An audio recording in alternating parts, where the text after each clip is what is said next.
लाबोनो हादों दा दिनै लोगो मोननानै दा जोंनि जिथुनिखि जोंनि एक्स वर्कार हिसाबै जिथुनिखि जों बे फैगौ समाव फैगौ बे बिसायख'थियाव जोंनि फारसेथिंनिफ्राय जोंनि एक्स वर्कारथिंनिफ्राय बिथांखौनो जों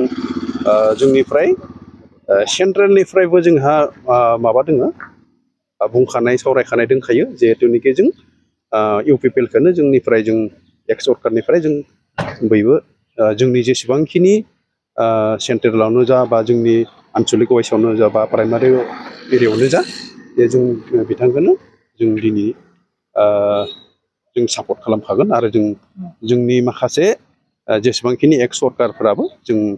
गोदोनिफ्रायनो जों समायखिरा लाखानाय दोङो जिथुनिखि बर' जातिनि अनगायै जिथुनिखि जोंनि हारिया थांना थानायनि कारनाव फोथांना लाखिनो थाखाय जिथुनिखि जोंनि जायो इउपिपिएल सरकार जोंनो बेखौ फिन लाबोफिननो थाखाय जोंनिफ्राय मदद दंखायो आरो मददथि दंखायो जों होखागोन आरो बर' हारिया दायो जिथुनिखि गुबुन गुबुन राजनितिनि दोलोफ्रा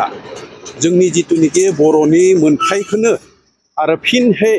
माने बोखारफिननाय मोनथावि बायदिसिनाहै बिथांमोना दिनै बुंनायखौ जों नुनो मोनदों गतिके जोङो जोंनि बर' हारिया आरो मोजां रोखोमै थांना थानांगौब्ला जों दिनै मोजां रोखोमहै जोंनो सरकार फैफिननाया इउपिपिएल सरकारखौ फैफिननायखौ जों लुबैयो आरो बे फैखागोन जों फुल मदद दंखायो जों सोद्रोमाफोरजों नोंथाङा लोगो मोनबायनि थाखाय जोबोद गोजोननाय मोनबाय आङो जोंनि भेरगाव समस्थियाव 430 आगुआवहाय सोमावसारारि जोंनि दावहारु बिथांमोनखौ आं लोगो मोनदों आरो बिथांमोना जोबोद दुखुआव दङ नाथाय नैबे 2020 मायथाइयाव जोंनि बिटिआरआव प्रमद बर' बिथांनि सरकार फैनायनि उनाव बिथांमोना एसे गावनि खोथा गावनि बाथ्राखौ सावरायनो थाखाय खाबु मोनदों आरो मानसिफोरजों सिनायलायनायनि खाबुखौ मोनदों लोगोसे आवगायनि गावसोरनि लोगोखौ एसे ज' जाजाय थानानै गावनि गोसोनि खोथाखौ फोरमायनो थाखाय बिथांमोना खाबु मोनदों आरो दिनै जों सावरायदों जे जोंनियाव दाबो हारि हिसाबै हारिखौ दाफुंनांगौब्ला माहारि हिसाबै थांना थानांगौब्ला दिनैनि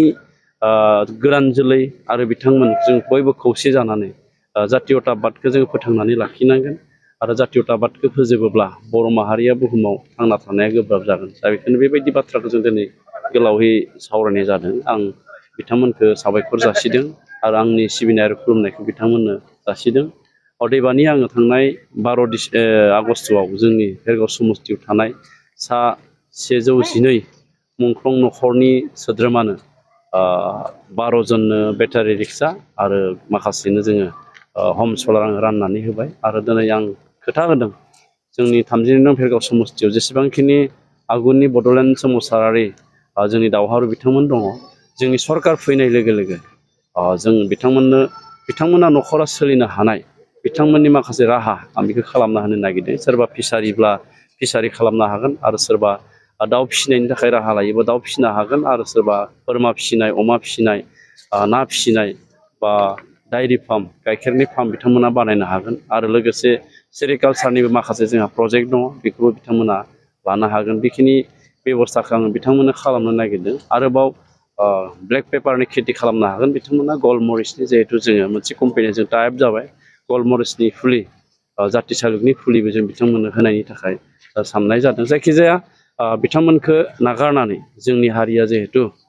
हारि दाफुंनाया आद्रा दा बेखायनो बिथांमोनखौ जोङो सनमान होनांगोन आरो बिथांमोनानो गुबै जाय समाव हारिया खैफोदाव गोग्लैना दङमोन बे समाव बिथांमोना गाव गावनि मावनो गोनां गाव गावनि मावना लानो गोनांखौबो दोनथ'नानै न'खर संसारखौ दोनथ'नानैबाबो बिथांमोना सोमावसारनायाव बाहागो लादों दा बेखौ जों सनमान होनांगोन आरो बे सनमानखौ होनो थाखाय अरायसम थियारि